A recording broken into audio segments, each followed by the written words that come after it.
Preface. There is nothing simple about T.S. Eliot.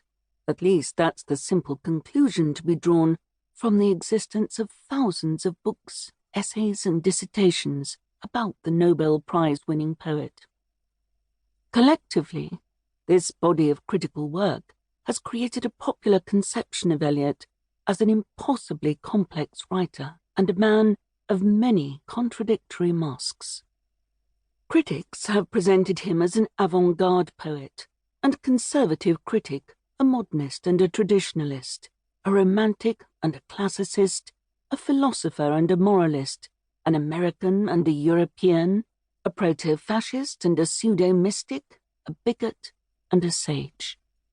Each of these masks can be peeled away, but then what are we left with? Who was T.S. Eliot, and what did he really stand for?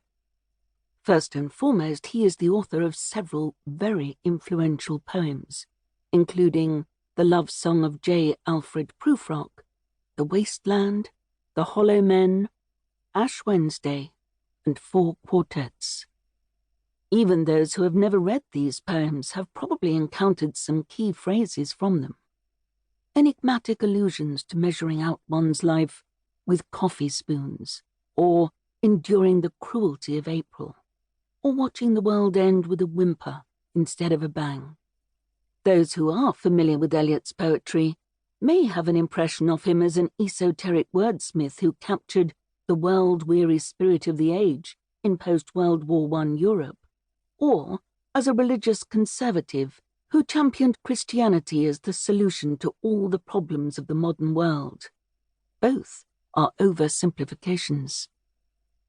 In academic circles, Eliot is usually remembered as an influential literary critic who coined several memorable phrases including objective correlative, mystical method, and auditory imagination.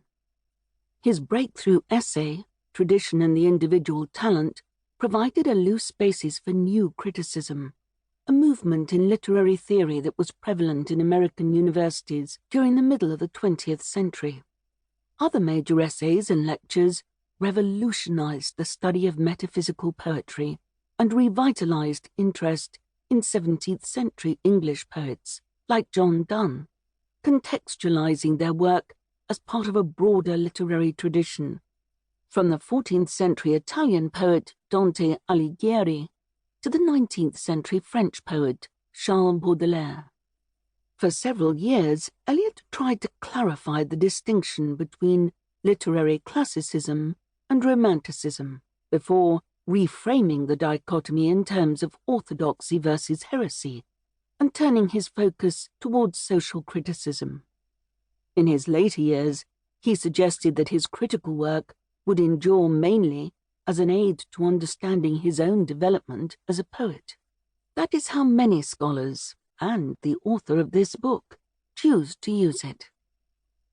Eliot's work as a playwright has receded further into the background in recent years, but a new generation of scholars recognizes that his early verse dramas, especially Sweeney Agonistes, fragments of an aristophrenic melodrama, Murder in the Cathedral, and The Family Reunion, are vital to understanding the poet's body of work.